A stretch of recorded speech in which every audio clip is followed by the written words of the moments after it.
Hello दोस्तों, agriculture coaching Bareilly के official YouTube channel पर आप सभी लोगों का स्वागत है। आशा करते हूँ आप सभी लोग अच्छे होंगे। आज नई वीडियो लेकर आए हैं एग्रोनॉमी की, जो आपके एजीटी, टीजीटी, पीजीटी एवं एलटी ग्रेड सभी एग्रीकल्चर एग्जाम के लिए महत्वपूर्ण है। तो आज की वीडियो शुरू करते हैं।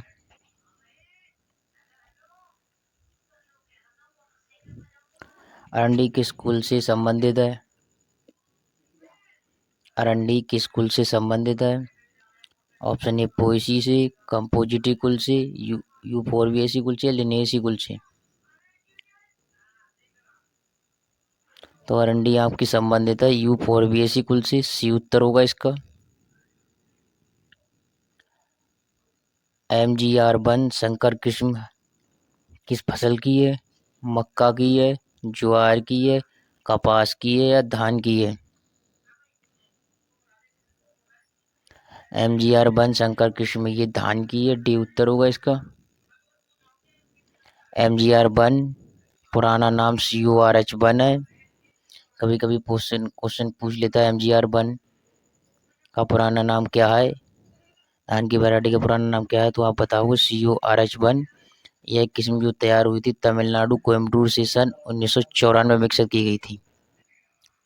कभी कभी क्वेश्चन पूछ लेगा जैसे CORH1 जो धान की वैरायटी है वो किस सन में विकसित की गई थी, तो 1994 में। और किस स्टेट से विकसित की? तमिलनाडु से। और ये कोयम्बटूर स्थान है, यहाँ पर अपना गन्ने का रिसर्च सेंटर है।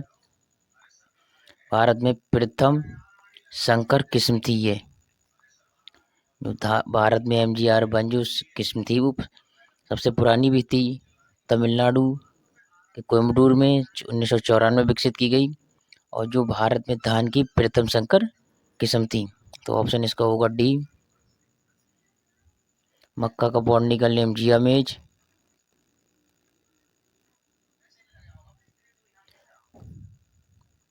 कपास को सफेद सोना कहा जाता है। धान का बॉटनिकल ओराइज सटाइवा है। आगे क्वेश्चन देखते हैं। उड़द के बीज में कितने प्रतिशत प्रोटीन पाई जाती है? उड़द के बीज में कितनी प्रतिशत प्रोटीन पाई जाती है? ऑप्शन ए 16%, 20%, 24%, 28%। तो उड़द के बीज में कितने प्रतिशत प्रोटीन पाई जाती है? ये पाई जाती है 24% प्रोटीन, सी उत्तर होगा इसका।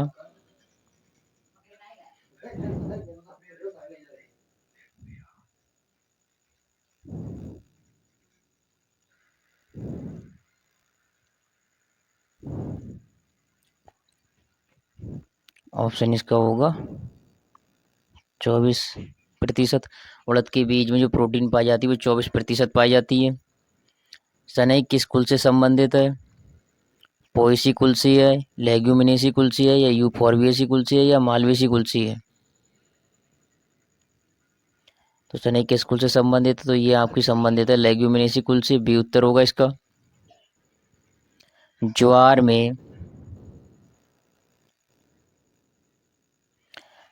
में प्रूशिक अम्ल की मात्रा अधिक होती है। ज्वार में प्रूशिक अम्ल की मात्रा अधिक होती है। तो ऑप्शन ए जड़ में, तने में, पत्ती में, या सभी भागों में समान होती है? तो ये तने में होती है, बी उत्तर होगा इसका। प्रूशिक जो अम्ल होता है वो ज्वार के पौधों की जड़ों में बनता है।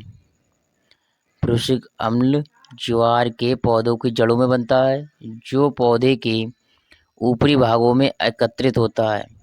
जो प्रारंभिक अवस्था होती है ऊपरी पत्तियों में प्रूशिक अम्ल की मात्रा ज़्यादा होती है, परंतु पौधे के परिपक्व होने पर तने में प्रूशिक अम्ल की मात्रा बढ़ जाती है तथा टोटल जो फॉलियंज होता है वो कम हो जाती है। तो प्रूशिक अम्ल ज्वार के पौधे की जड़ों में बनता है, जो पौधों के ऊपरी भागों में एकत्रित रहता है। प्रारंभिक अवस्था होती है पत्तियों में प्रूशिक अम्ल की मात्रा ज़्यादा होती है, परंतु पौधों के परिपक्व होने पर तने में प्रूशिक अम्ल की मात्रा बढ़ जाती है। तो इसका होगा तने में। शुरू में रहता है पत्तियों में, बाद में तने में पहुंच जाता है। मक्का के अंकुरण के लिए सबसे उपयुक्त तापमान क्या है?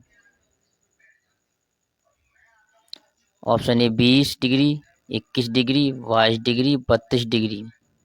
तो मक्का के अंकुरण के लिए सबसे उपयुक्त तापमान कौन सा है? तो 32 डिग्री सेंटीग्रेड डी ऑप्शन होगा इसका। तिलहन अनुसंधान निदेशालय स्थित है? ऑप्शन ए हैदराबाद में, बी भरतपुर, सी नई दिल्ली, डी कालीकट। तो तिलहन अनुसंधान निदेशालय स्थित है, ये हैदराबाद के अंदर स्थित है, ये ऑप्शन होगा इसका। नई दिल्ली में आपका ICAR है, वही आपकी डीम्ड यूनिवर्सिटी है, IARI एग्रीकल्चर रिसर्च इंस्टीट्यूट।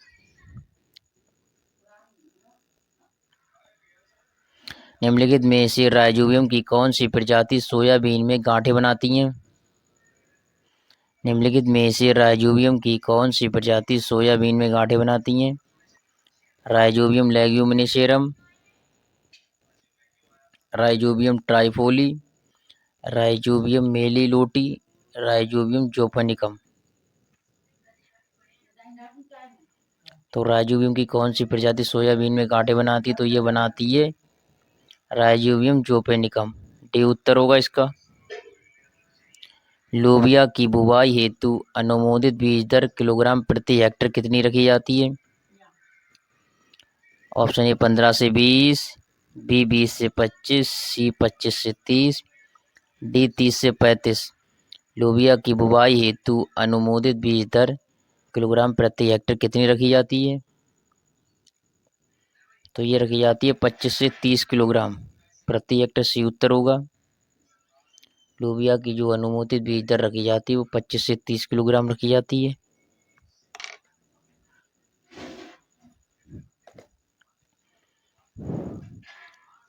और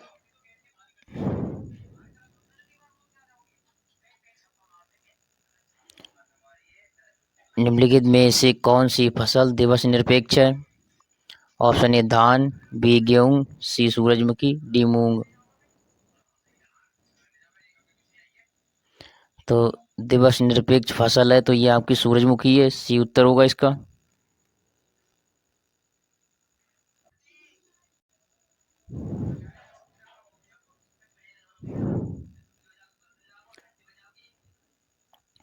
दलहनी फसलों को आवश्यकता होती है, दलहनी फसलों को आवश्यकता होती है। ऑप्शन ए नत्रजन तथा पोटास से ज़्यादा फास्फेट की, फास्फेट तथा पोटास से ज़्यादा नत्रजन की, नत्रजन तथा फास्फेट से ज़्यादा पोटास की, नत्रजन फास्फेट तथा पोटास के बराबर की मात्रा। तो दलहनी फसलों को आवश्यकता होती है तो ऑप्शन ए नत्रजन तथा पोटास से ज़्यादा फास्फेट की आवश्यकता होती है, ए उत्तर होगा इसका।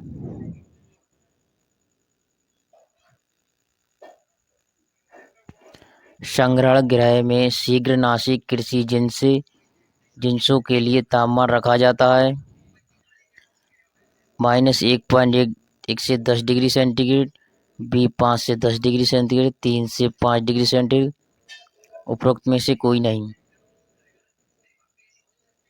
सी कोल्ड स्टोरेज पेरिशेबल कृषि जिनसों के लिए तापमान रखा जाता है तो ये रखा जाता है -1.1 से 10 डिग्री सेंटीग्रेड, ये उत्तर होगा इसका। भारतीय खाद्यान्न संग्रहण संस्थान स्थित है? ऑप्शन ए नागपुर में, बी कोलकाता में, सी नई दिल्ली में, डी उपरोक्त में से कोई नहीं। तो भारतीय खाद्यान्न संग्रहण संस्थान स्थित है,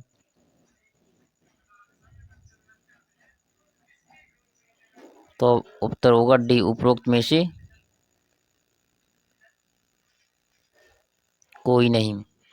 जो भारतीय खाद्यान्न संग्रह संस्थान स्थित है ये हापुड़ उत्तर प्रदेश में स्थित है, हापुड़ उत्तर प्रदेश में स्थित है, IGSI।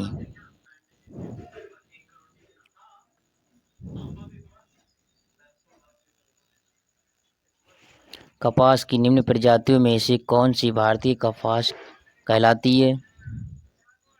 Option A Gossypium hirsutum, Gossypium barbadense, Gossypium herbaceum, Gossypium arboreum.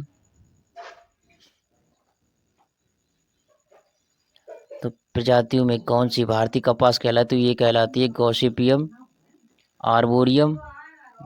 D उत्तर होगा इसका।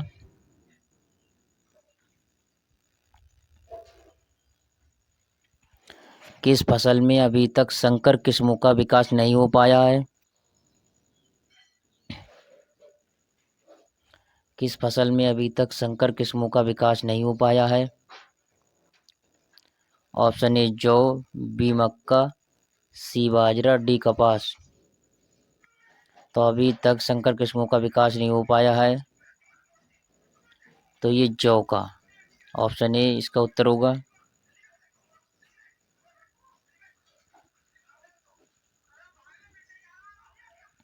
जौ की अभी तक कोई संकर किस्मों का विकास नहीं हो पाया है। बीकानेरी नरमा किस्म किस फसल की है? ऑप्शन ए सरसों की, बी तारामीरा की, सी कपास की, डी मूंगफली की।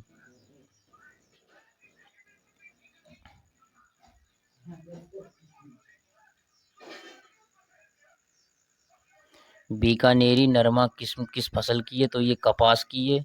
सी उत्तर होगा इसका। केंद्रीय धान अनुसंधान संस्था स्थित है? ऑप्शन ए हैदराबाद में, बी कटक में, सी जोधपुर में, डी फिलीपींस में। तो केंद्रीय धान अनुसंधान संस्था स्थित है, तो ये कटक में स्थित है। बी उत्तर होगा इसका।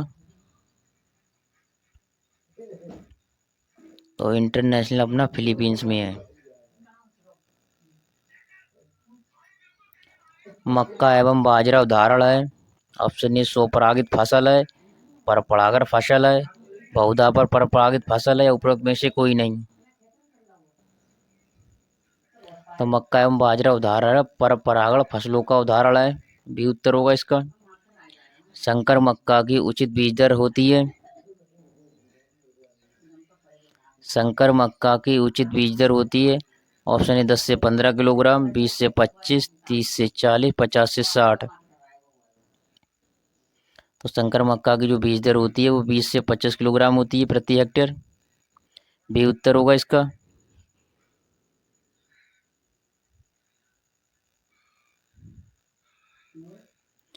अरहर का वानस्पतिक नाम क्या है? अरहर का वानस्पतिक नाम क्या है? Ricinus, Cuminum, Vigna, aconitifolia, Cajanus cajan, Gossypium species. तो अरहर का वानस्पतिक नाम होगा केजिनस कजान। सी उत्तर होगा इसका।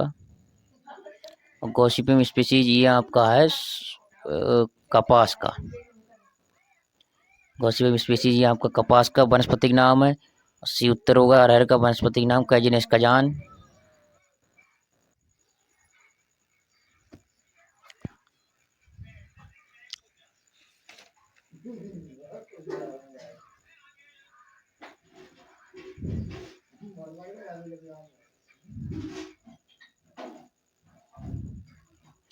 बाजरा में शहद जैसा पदार्थ निकलकर बाद में सूख जाता है?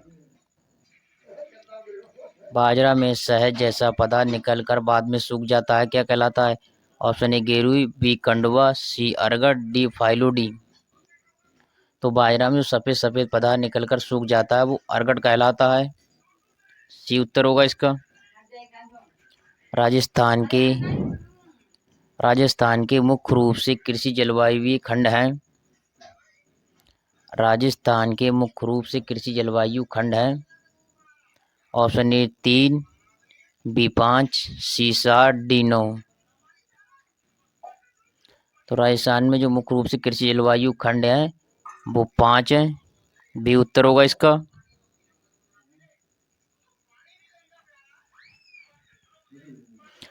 राज्य में जो प्रमुख 5 खंड हैं जो कुल 10 उपखंडों में विभाजित हैं।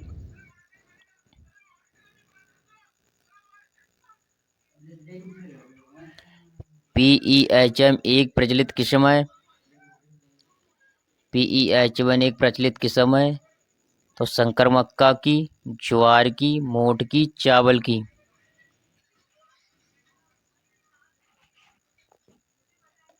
तो संकर मक्का की एक किस्म, तो ये उत्तर होगा इसका।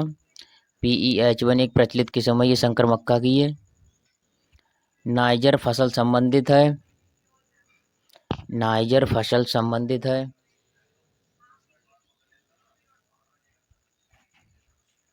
ऑप्शन ए छोटे बीजों की तिलहन फसल से, बी सरकरा फसल से, सी रेशे वाली फसल से, डी उपरोक्त में से कोई नहीं। तो उत्तर होगा ए छोटे बीज की तिलहन फसल से, उत्तर होगा इसका।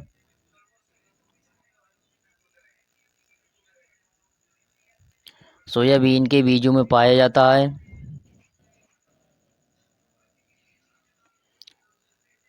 सोयाबीन के बीजों में पाया जाता है ए 40 से 42% प्रोटीन व 18 से 20% तेल। ऑप्शन बी 50 से 60% प्रोटीन व 20 से 25% तेल। ऑप्शन सी 30 से 35% प्रोटीन व 30 से 35% तेल। डी 35% प्रोटीन व 30% तेल। तो सोयाबीन के बीजों में कितना तेल व प्रोटीन पाया जाता है? तो ऑप्शन ए होगा इसका उत्तर। 40 से 42% प्रोटीन व 18 से 20% तेल पाया जाता है, ये उत्तर होगा इसका। दलहन की खड़ी फसलों में पीलापन ठीक किया जाता है। दलहन की खड़ी फसलों में पीलापन ठीक किया जाता है। ऑप्शन ए 0.1% गंधक अम्ल का छिड़काव द्वारा, 0.5% फेरस सल्फेट के द्वारा छिड़काव द्वारा, ए बी दोनों से या इनमें से कोई नहीं। तो उत्तर होगा इसका ए एंड बी दोनों से, सी उत्तर होगा इसका। जो पीलापन ठीक किया जाता है गंधक के भी द्वारा और फेरस सल्फेट के द्वारा दलहन फसलों में, खड़ी फसलें पीलापन ठीक किया जा सकता है।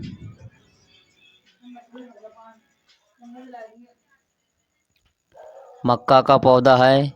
ऑप्शन ए मोनोसियस पौधा है या डायोसियस पौधा है, ए या बी दोनों या इनमें से कोई नहीं। तो जो मक्का का पौधा है वो मोनोसियस पौधा है, ये उत्तर होगा इसका।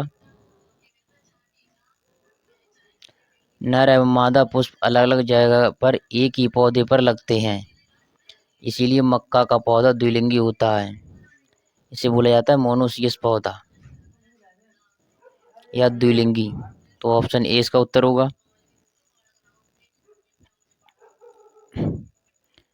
जिसके तेल को गरीब का घी कहा जाता है, जिसके तेल को गरीब का घी जाता है वह है ऑप्शन ए सोयाबीन, बी सूरजमुखी, सी तिल, डी मूंगफली। तो तिल, सी उत्तर होगा इसका। तिल का तेल ऊर्जा से भरपूर एवं एंटीऑक्सीडेंट होने के कारण गरीबों के लिए घी का सब्स्टिट्यूट का माना जाता है, सब्स्टिट्यूट माना जाता है। और वो तेल का जो तेल होता है वो ऊर्जा से भरपूर होता है। गरीबों का अगर घी खाया जाता है तो तिल को कहा जाता है।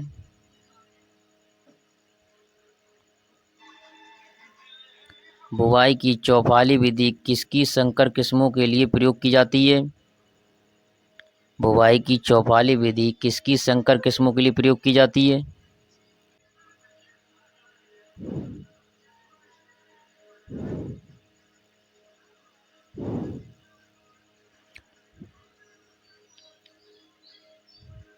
ऑप्शन ए अरंडी, ऑप्शन ए अरंडी, बी ज्वार, सी कपास, डी अरहर। तो ये कपास, सी उत्तर होगा इसका। बुवाई की चौपाली विधि किसकी संकर किस्मों के लिए प्रयोग की जाती है? तो ये की जाती है कपास के लिए। जिस फसल में रेटिंग की जाती है वह है ऑप्शन ए कपास, बी अरंडी, सी जोजवा, डी सनई।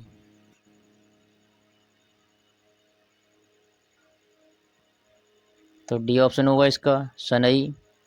जिस फसल में रेटिंग की जाती है सनई में। अरंडी की फसल की बीज दर है 8 से 10 किलोग्राम, 12 से 15 किलोग्राम प्रति हेक्टेयर, 20 से 22 किलोग्राम प्रति हेक्टेयर, 25 किलोग्राम प्रति हेक्टेयर। तो अंडी की जो बीज दर रखी जाती है वो 8 से 10 किलोग्राम प्रति हेक्टेयर रखी जाती है, ये उत्तर होगा इसका।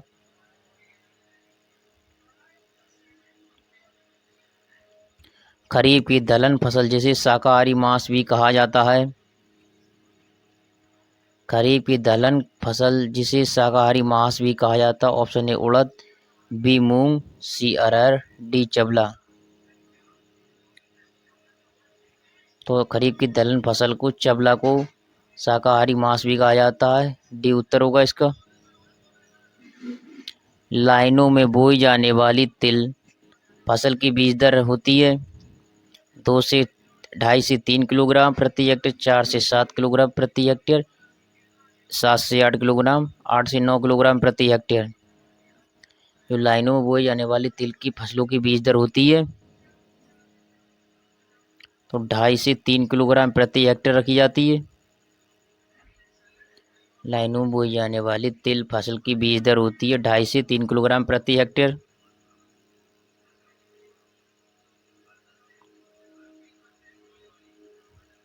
लौकिक या रूढ़िवादी सिंचाई विधि की तुलना में बूंद बूंद जल सिंचाई द्वारा जल की कितनी प्रतिशत बचत होती है? 90 से 100% बचत होती है, 40 से 70% बचत होती है, या 10 से 30% बचत, 30 से 50% की बचत होती है। तो लौकिक या रूढ़िवादी की विधि की तुलना में जो बूंद बूंद सिंचाई विधि है वो 40 से 70% तक की बचत होती है। बी उत्तर होगा इसका।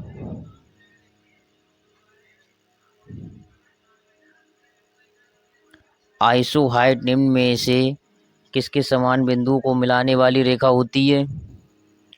ए ऊंचाई, बी समुद्र तल से ऊंचाई, सी वर्षा, डी तापक्रम। तो आइसोहाइट में निम्न में से समान बिंदुओं को मिलाने वाली रेखा होती है तो ये होती है वर्षा। सी उत्तर होगा इसका।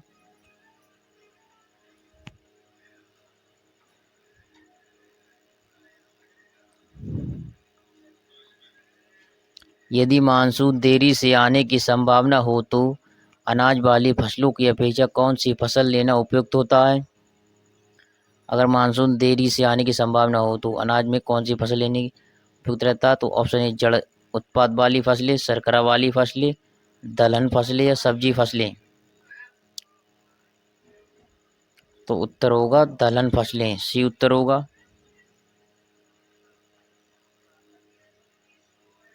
ऑप्शन सी इसका उत्तर होगा। सी उत्तर होगा इसका। तो सबसे बढ़िया जो मानसून अगर लेट आता तो अनाज वाली फसलों की अपेक्षा कौन सी फसल लेना उपयुक्त होता है? तो दलहन फसलें। सी उत्तर होगा इसका।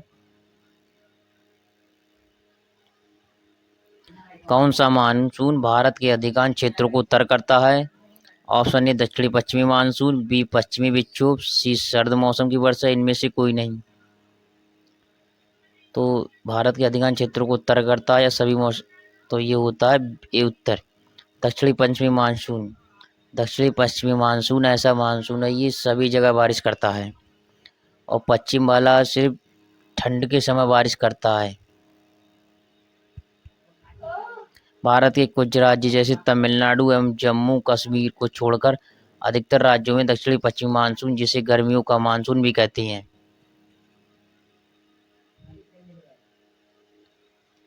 तमिलनाडु, जम्मू कश्मीर को छोड़कर बकाया सभी राज्यों में अधिकतर बारिश गर्मियों के दिनों में होती है, इसे गर्मियों का मानसून भी कहा जाता है।